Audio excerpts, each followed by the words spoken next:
Filthy city streets, relentless outbreaks of plague, foul, corrupt air. It must have been a pitiful existence for the sick during the Renaissance. If God didn't cure you, no one could. The church was all-powerful, and religious taboos held back medical science. That's the conventional view, which historians have peddled for centuries. But there was one place that had a sophisticated network of healthcare provision. These people weren't just tinkering with medicine. Patients were recovering, and when they didn't, their dead bodies were used to discover the secrets of anatomy.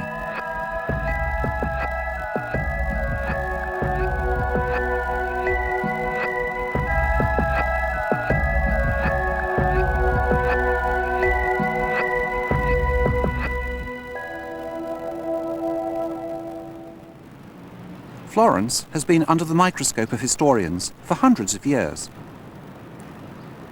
But now there is some startling new evidence about the way people lived here during the Renaissance.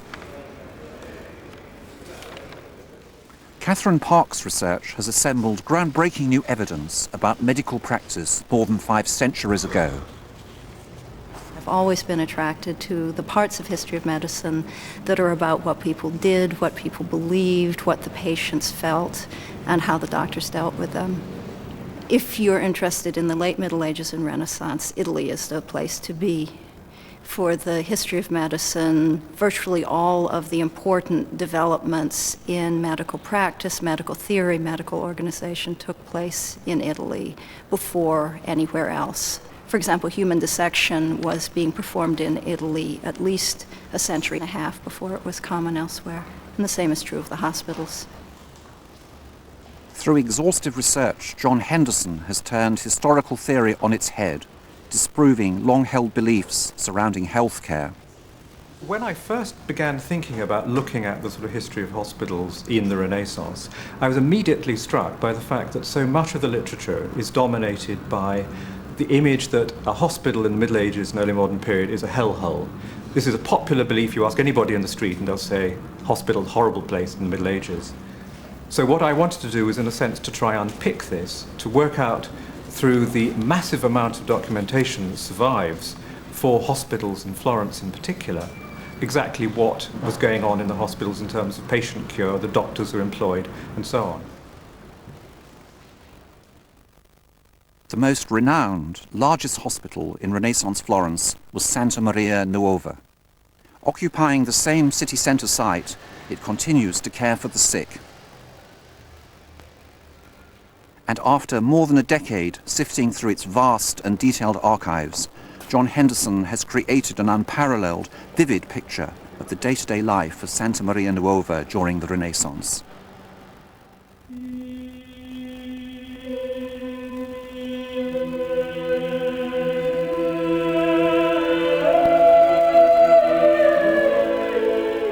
Here, in the Uffizi Gallery, the great and the good of Renaissance Florence are depicted on the ceiling for posterity.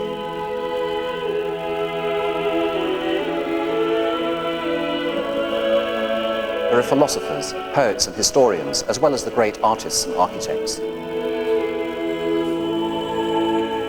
And there's also a medical hall of fame. If you were building a collection like this in Britain today, it would have to include famous doctors like Lord Winston, IVF pioneer, and Sir Alexander Fleming, Nobel Prize-winning discoverer of penicillin. But up here is Dr. Antonio Benivieni.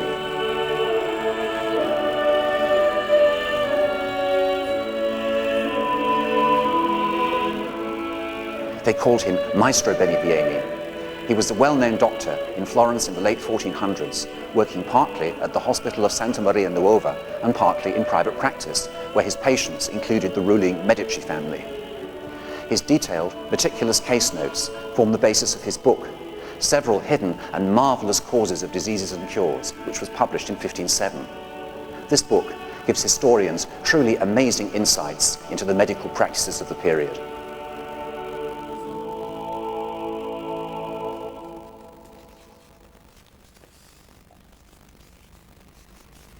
Benivieni also kept a diary, which 500 years after his death has enabled Catherine Park to get up close and personal with a renowned 15th century doctor. When I read the diary of Antonio Benivieni, I know that as I turn the page, I'm turning a piece of paper that he himself turned, that he himself wrote on. And it's an extraordinary feeling. Particularly since then, on my way back from the archives, I can walk down the street where I know his house was and feel that I'm really in contact with the reality that I'm researching, even though it took place hundreds and hundreds of years ago. Life in Renaissance Florence was tough. There were public health laws, but they didn't work. The river and the streets were polluted with excrement and waste. Plague epidemics were frequent, and by the 1490s, syphilis had reached Italy. Catherine Park has also been researching the professional associations and tax records of Renaissance Florence. And she has discovered that the sick were looking for cures from people whom modern patients would never think of visiting.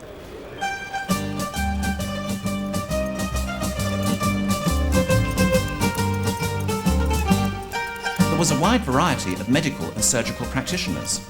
In Northern Europe and the British Isles, even barbers often doubled as surgeons, performing amputations. But in Florence, their role was different. Theirs was a sideline in dentistry, and they weren't the only artisans providing healthcare services.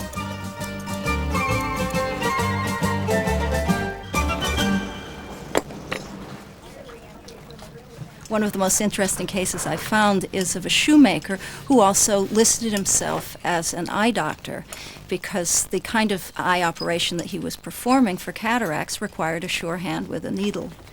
They have to have a good deal of manual strength. You have to remember that this was in the days before anesthetic, and that a great deal of the effort of the surgeon was in simply holding the patient down. And the most important thing was that the person had to be able to perform the operation extremely fast. So I personally, if I were going to have a cataract removed, would go to a shoemaker. He's going to be in and out in 90 seconds, and he has a good success rate. And if that's going to be the case, you really don't care if it's a shoemaker's shop or the finest palace in town.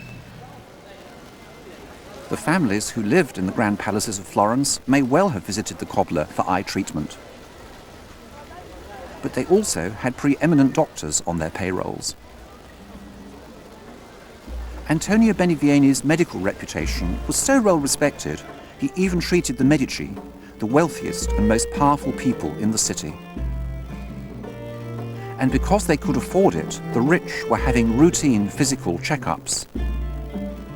One of the things that they tried to do was to prevent illness by keeping their bodies in balance.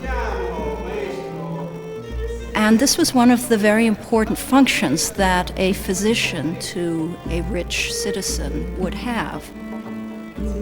And in the case of someone like Antonio Benivieni, he was in contact with a number of members of important families, and one of the most important men in Florence was Lorenzo the Magnificent, Lorenzo de' Medici. And Benivieni wrote two treatises specifically for Lorenzo de' Medici.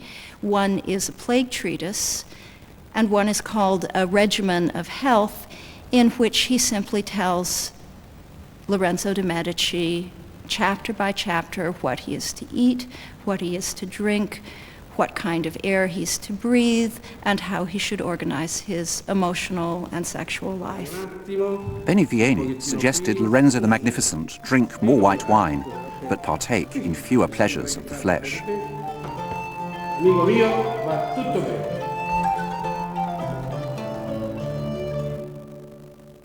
Unlike the rich, most poor Florentines received free medical treatment at local hospitals. But even the destitute were treated by renowned physicians like Antonio Benivieni. The doctor is listed as a part-time contractor in this 15th century account book from Santa Maria Nuova. This gives you an idea of the incredibly detailed nature of these records. Here we have a payment to Maestro, here, Master Antonio di Serpagolo Benivieni, nostro medico fisico di casa, our physician of the house. And he was paid a salary of 30 gold florins a year. Now, 30 gold florins was quite a substantial amount of money. It might have been equivalent to something between 5 or at the maximum 10% of his annual income. 40 gold florins was roughly the amount that a man with a wife and 3 children could keep themselves very well. So in other words, the money that Benivieni is getting from one source alone, from this very prestigious institution of Santa Maria Nuova, was something that would almost have kept him and his family. These are the statutes of Santa Maria Nuova, which John Henderson used as the starting point of his research. He needed to prove that the hospital actually functioned according to their strict rules.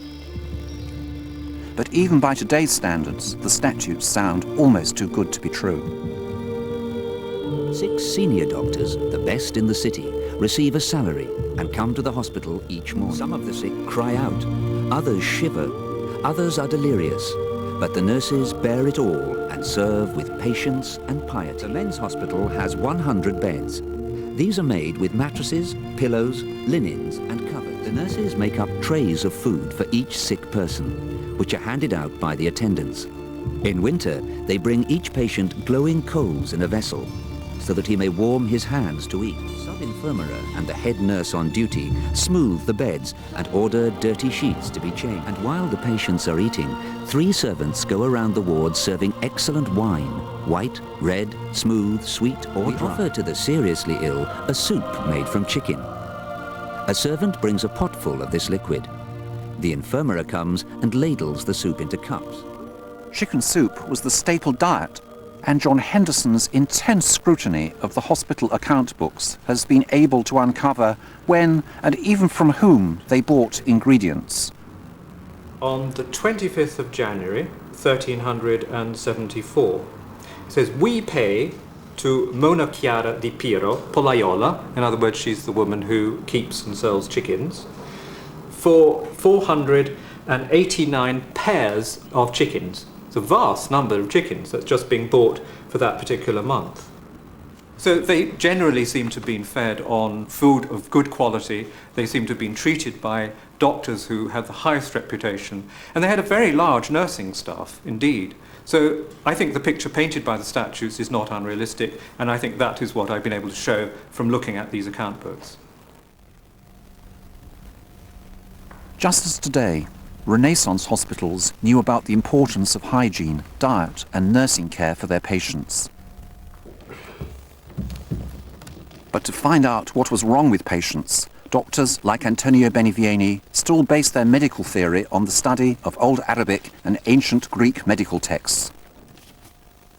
Diagnosis is a tricky business. For a learned physician in this period, the most important thing about the body was what was called its complexion. That means, was the body hot, cold, wet, or dry? Then you have what's inside the body. You have the organs themselves, and you have what are called the humors, which are liquids that flow in the body between the organs. They set a lot of store by the color of the face. That told you a lot about the patient's complexion. And then, of course, you looked at the patient's bodily excretions. In some respects, the most powerful tool that the physician had to understand what was going on inside the body was to look at the patient's urine, to smell it, to taste it, to see if there was sediment in it. One of the tools that a physician might have used is what we call a urine chart. This is a chart in which you have a diagram of multiple urine bottles, each one colored a slightly different shade, ranging all the way from black, that was a very bad sign, all the way to a light yellow. With no modern technology to peer into the bodies of their patients while they were alive, the only way doctors could tell how disease manifested itself physically was by opening up corpses. Most historians believed that the Church was strongly opposed to such desecration of what was, after all, a body created in the image of God. Knowledge of anatomy was sketchy in the late 15th century, but physicians were trying to learn more about the human body and its internal functions. Because Benivieni's book contained 23 autopsy reports, it enabled Catherine Park to prove that far from offending the Church, as historians had always supposed, pathology, the science of dissection, was actually in full swing.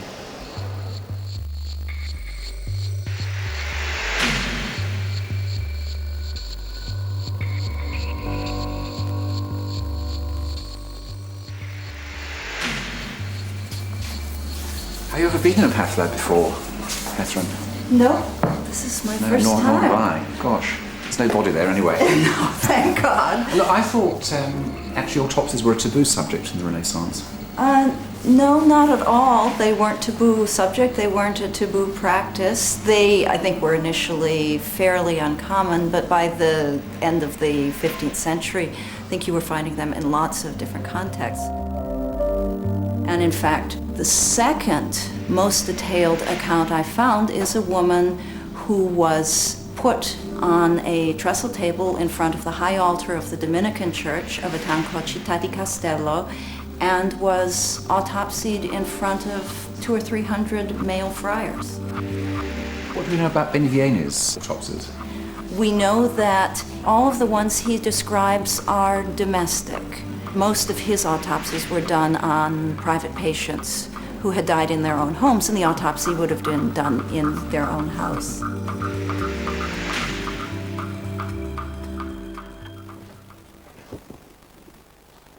Many people earned a living from medicine.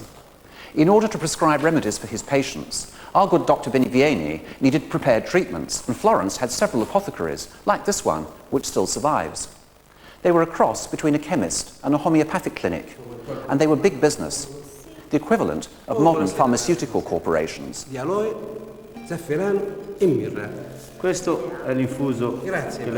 Pharmacists were among the wealthiest people in Florence, at the same sort of financial level as somebody like Benivieni. In the late part of the 15th century, there were anything up to 35 or 40 major pharmacies in the city. There was an extraordinarily wide variety of ingredients. Most of them were herbal, but there were also some which were minerals, minerals which were imported from other parts of the world, and this was part of a lively trade which was run by the speziali, or the apothecaries, and cost a lot of money for the hospital every year.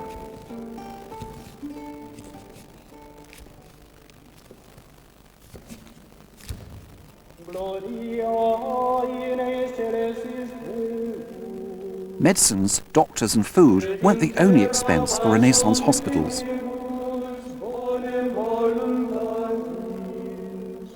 A very important part of a hospital's life, and one which I maintain is equally important, was also the care for their soul.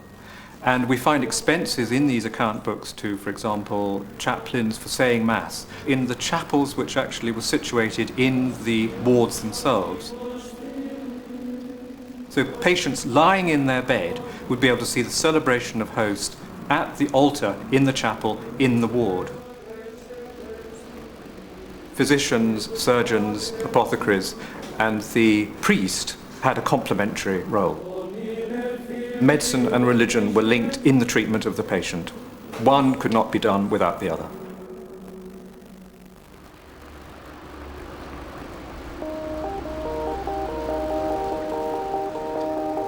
People saw illness and disease as God's punishment for sinful behavior, so prayer was considered a powerful medicine.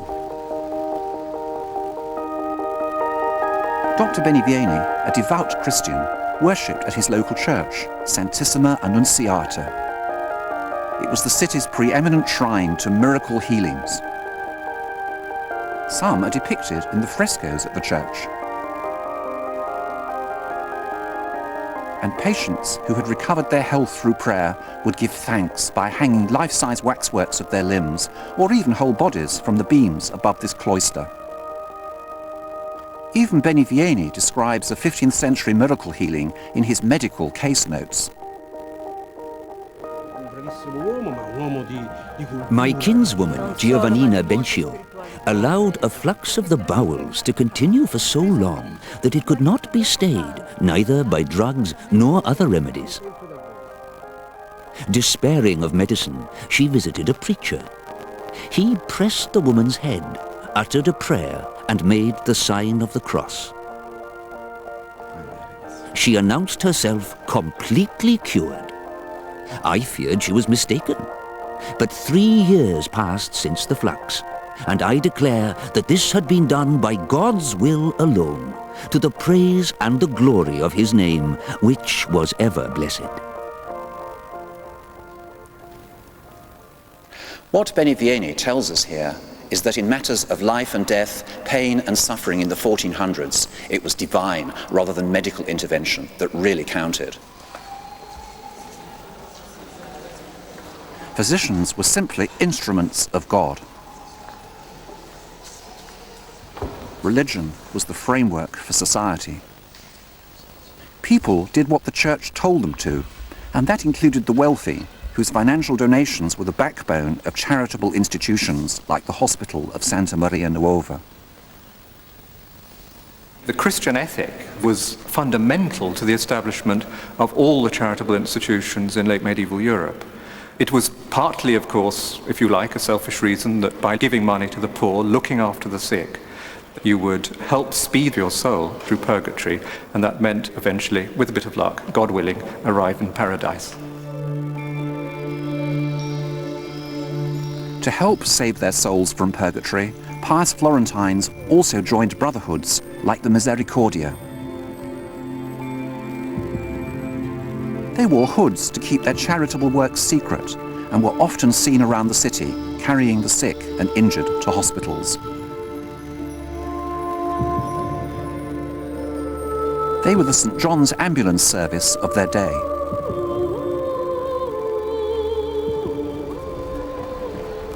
They may have discarded their hoods now, but the modern Misericordia still operates an emergency service, ferrying patients to Santa Maria Nuova.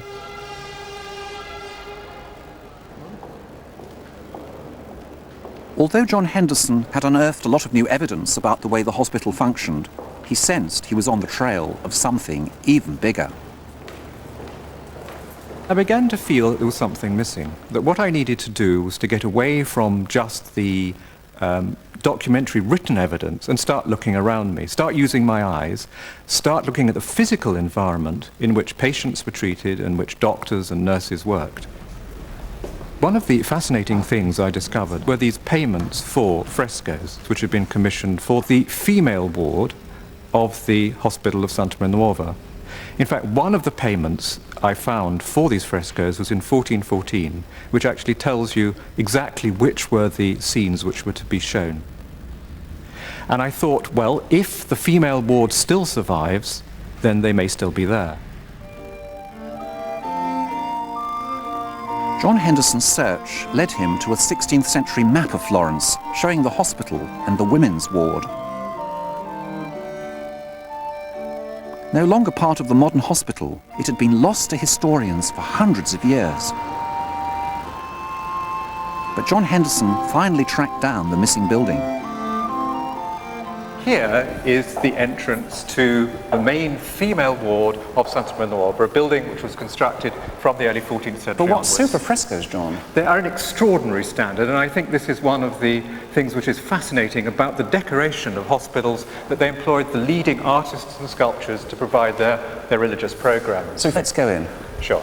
As you can see, this is an extraordinary space. I don't know if you've ever seen a late medieval or early sort of Renaissance ward before. Well, I can't believe this is a hospital. Well, precisely. And it's so high and so long. It's 68 metres in length, and the idea of the length was obviously to cram a lot of people in with beds all along the walls, and then you had the height, because that was related to medical theory of the time, because the idea is that patients and the sick actually breathed out corrupt fumes. So clearly you needed to have a large, tall ward in order to get rid of all the corrupt fumes, and there would have been open windows on either side to enable the circulation of the air. The ward is now the main notarial archive of Florence, housing the city's legal records. But it wasn't the books that interested John Henderson. He had come to see what remained of the paintings that the hospital had commissioned and paid for almost 600 years ago. It's extraordinary that these frescoes have actually survived in place, and I was very excited when I first saw them. You can see that at the end of this ward there are two scenes, one of which is the Adoration of the Magi, and obviously one of the central figures of that was Mary, and the other one on top of it was the Last Judgment. Having seen the size of this ward, with the few fragments of fresco that do survive, I began thinking, well, perhaps in other cities there are wards which survive, which are in better condition. John's search led him to Siena, where he found a ward which confirmed his many years of study. Santa Maria della Scala has some of the finest surviving Renaissance hospital frescoes in the world. When I arrived, first of all, the whole area was very dark, the window was blocked by curtains, and the lighting was bad, and I peered up at these frescoes and could just about make out what was going on in them. But I knew they were important for my story because they illustrated how the hospital actually functioned in the middle of the 15th century.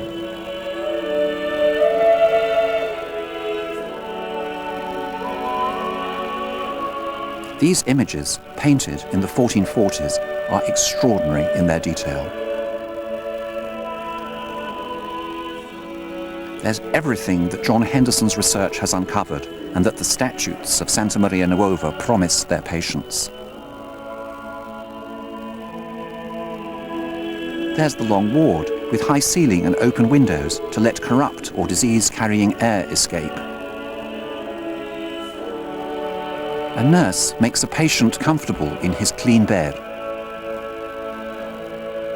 A physician, like Antonio Benivieni, checks a urine flask, while a junior doctor looks and learns. Medicines from the hospital pharmacy sit on a shelf above a bed. A surgeon holds a pair of pincers as he prepares to sew a leg wound. Religion is here too. A dying man is being confessed, and the wounded man has his feet washed, evoking images of Christ, the divine healer, bathing the feet of his apostles during the Last Supper. There's food handed out not just to patients, but to the poor at the gates. They may not have had the medical knowledge that we have today, but the doctors of the late 15th century were beginning to uncover the secrets of the body. And hospitals in Renaissance Italy were certainly not the hellholes previously depicted by historians.